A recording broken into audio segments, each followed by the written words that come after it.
Bonjour.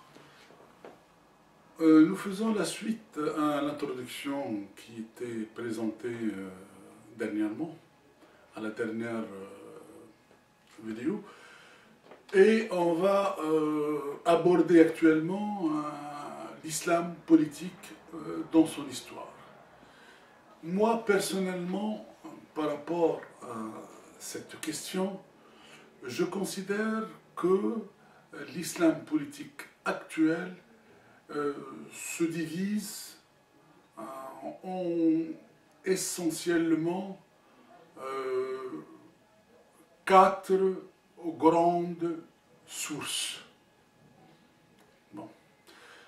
Les sources, elles sont plus ou moins historiques, elles sont plus ou moins religieuses et elles sont plus ou moins géographiques. Ces quatre grandes familles qui représentent l'islam politique actuellement sont d'abord, en premier lieu et le plus illustre de ces familles, c'est la mouvance des frères musulmans. C'est une famille intellectuelle, politique, qui a eu son origine en Égypte. Elle a été fondée par un personnage particulier qui s'appelle Hassan el-Banna. Cette création débutait juste après, comme je vous ai dit, la disparition de l'Empire ottoman. L'Empire ottoman, il a cessé d'être en 1924. La naissance de la confrérie des frères musulmans, c'est 1927. Hassan el-Banna, il a créé Jamaït al-Ikhwan al-Muslimin en 1927. Cette organisation, elle a parcouru le XXe siècle et elle est restée jusqu'à présent et elle est encore sur la scène internationale. C'est-à-dire que, partant de l'Égypte, la mouvance ou le mouvement des frères musulmans, il s'est propagé dans l'ensemble des pays musulmans et essentiellement les pays arabophones islamiques. Bon. Cette famille, on va y venir dans une vidéo particulière spécifique à cette mouvance.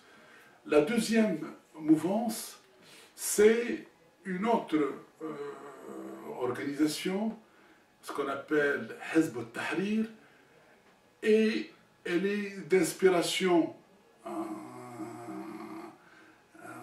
politique à peu près qui s'est créée à la fin des années 40, début des années 50, et elle était liée essentiellement à la réponse de la création de l'État d'Israël. C'était un parti qui considère essentiellement, et pour le résumer, que tous nos problèmes viennent du fait qu'on n'a plus de khilafa. Beaucoup en français, des francophones et qui ne savent pas prononcer les choses, on ne parle pas de califat. Le califat, c'est le personnage, c'est le roi, c'est-à-dire c'est le gouvernant, mais la khilafa, c'est le royaume ou l'empire qui est en quelque sorte à recréer ou à reproduire. Donc cette mouvance pense que la khilafa, c'est elle qui manque pour répondre à toutes les questions, à toutes les problématiques politiques, économiques, sociales, culturelles, éducatives et tout l'ensemble de la panoplie. Donc sans khilafa pour eux, il n'y a pas d'islam, il n'y a pas de renaissance, il n'y a pas d'évolution, il n'y a pas de progrès, il n'y a absolument rien. Donc c'est la deuxième école qui est en quelque sorte en concurrence avec les frères musulmans. Maintenant, il y a deux autres grandes écoles. La première, c'est l'école de ce qu'on appelle les wahhabites. ou Al-Wahhabiyya. Et les Wahhabites, ce sont une école qui a pour origine un certain Mohammed ibn Abdul Wahhab. C'est un Saoudien né dans la région de Nejd et en 1702, et il a vécu à peu près 90 ans. Il est mort en 1795 à peu près, et donc il a à peu près 90 ans, une longue vie.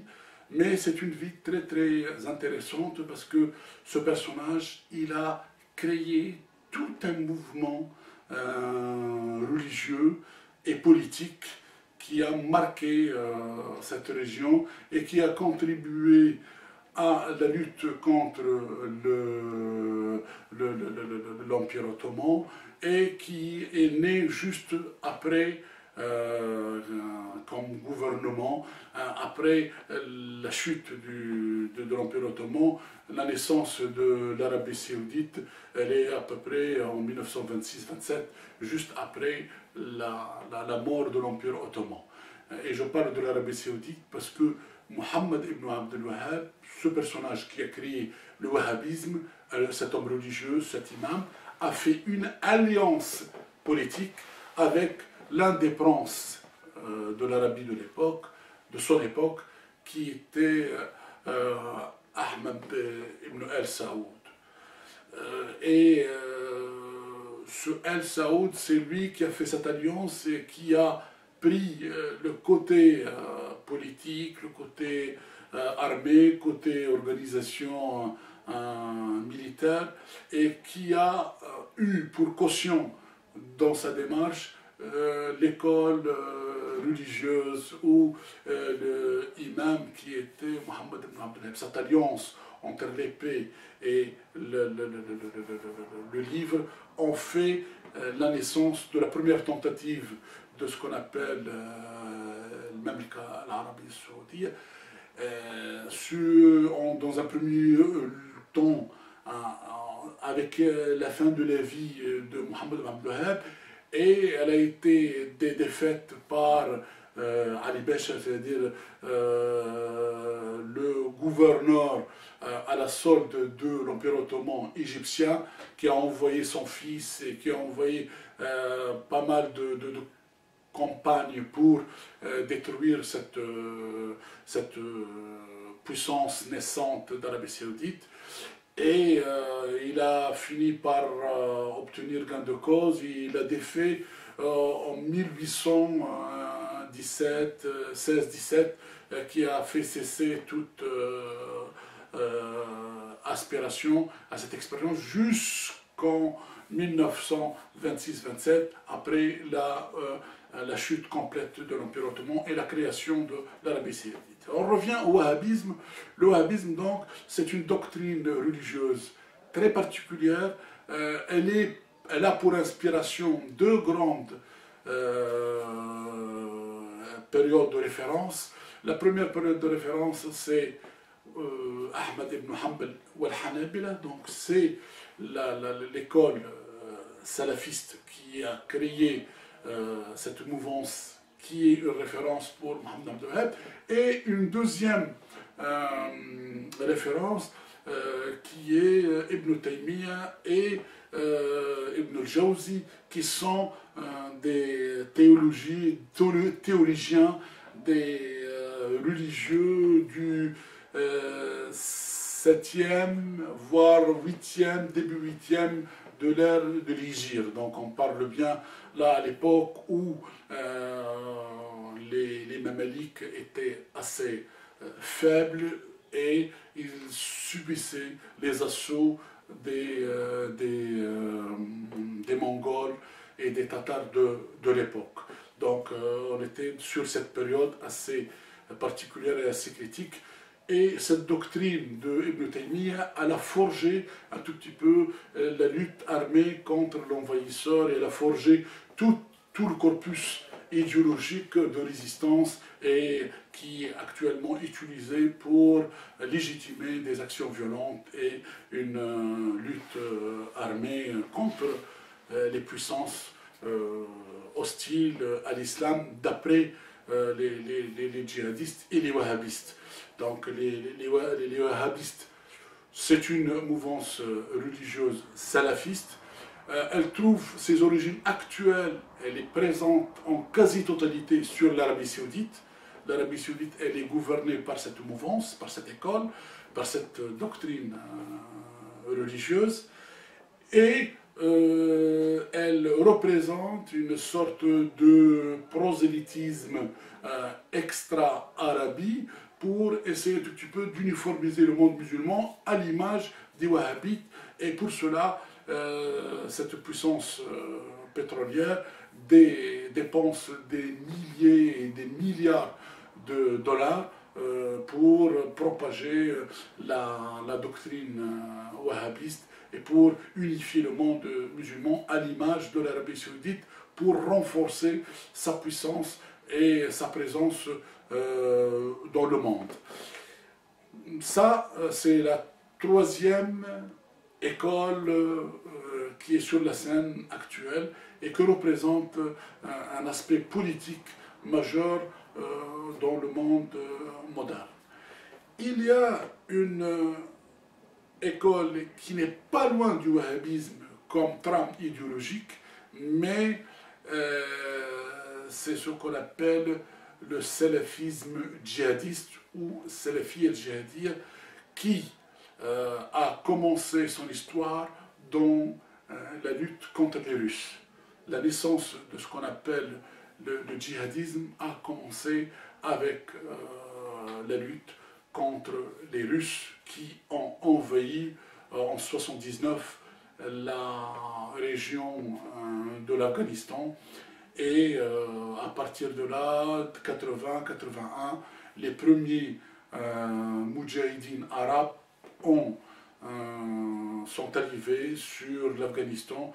Et le plus illustre et le plus important de ces personnages, il s'appelle Abdallah Azzam, qui a fondé ce qu'on appelle les moudjahidines afghanes, les arabes afghans, et qui a en quelque sorte donné une caution au sens de djihad pour qu'il soit repris, amplifié et généralisé dans le monde musulman.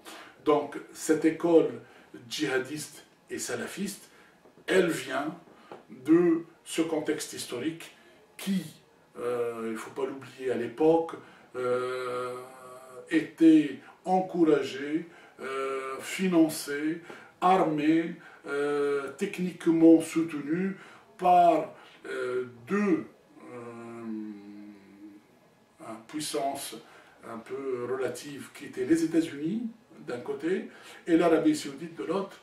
C'est un concours de liens d'intérêt qui a fait que on a aidé les Afghans contre les Russes, mais c'était l'époque de la guerre froide et c'était un bon moment pour régler leur compte aux Russes par soldats et causes interposées.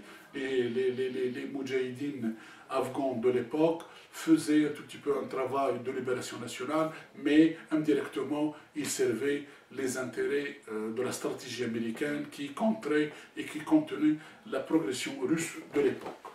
Maintenant, les Arabes afghans de l'époque aussi proviennent pour l'essentiel de l'ensemble des pays qui étaient hostiles à l'islam politique. Et on retrouve là beaucoup de générations de gens qui étaient des frères musulmans, des mouvances qui étaient au Maroc, en Algérie, en Tunisie, en Jordanie, au Yémen, qui venaient massivement et essentiellement de l'Égypte, qui était un terreau fertile de cette fuite de personnes qui ne pouvaient pas exercer leurs convictions religieuses et leurs pratiques politiques acceptables. Ils sont venus s'aguerrir et apprendre un tout petit peu une autre forme de lutte qui était le djihad. en Afghanistan. Et cette période, elle était à peu près de 80 à 89, 90. C'était une décennie où les statistiques sont très très difficiles à établir, mais on est entre 30 000 à 50, 60 000 à peu près de militants et de guerriers qui viennent un tout petit peu de tous les comtés arabes. Et ces gens-là, une fois qu'ils ont eu cette expérience et ils ont un tout petit peu fait leurs preuves sur le terrain, sont revenus soit chez eux, soit dans des pays limitrophes de chez eux pour continuer ce qu'ils ont déjà appris, c'est-à-dire le djihad. Donc, on revient en conclusion à dire que l'islam politique, donc il y a 4 grands mouvances ou écoles. La seule particularité qui fait, comme on dit, office d'un point commun, l'ensemble de ces mouvements, l'ensemble de ces musulmans à pensée politique considèrent que le but ultime, c'est l'instauration de la khilafa. C'est pas le calife, c'est pas la khilafa.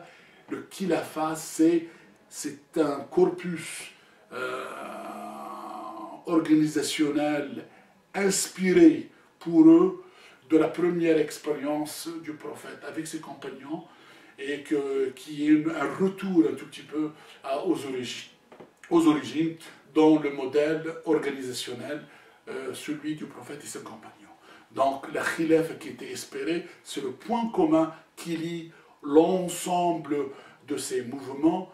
C'est une petite comparaison que je vais oser, c'est un tout petit peu limite le même exemple que le mouvement sioniste qui a de différences idéologiques, un tout petit peu d'inspiration, que ce soit des socialistes et un peu de communistes même avec Ben Gurion et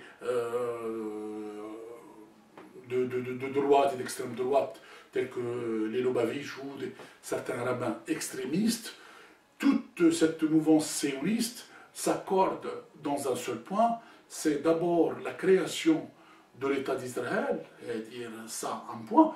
Deuxième point, c'est l'instauration du Grand Israël, c'est-à-dire la pérennité de cet État, sa souveraineté, sa prospérité, etc. Et tout. Donc, l'ensemble des mouvements qui sont sous la coupole sioniste ont pour ambition de pérenniser l'État d'Israël et de le rendre éternel. C'est le même but qui est affiché par les islamistes dans leur grande mouvance, c'est-à-dire l'islam politique, en finalité a les mêmes objectifs, instaurer une khilafa éternelle sous la gouvernance d'identité. C'est une gouvernance qui ressemble à ce qui a été fait par le prophète et ses compagnons.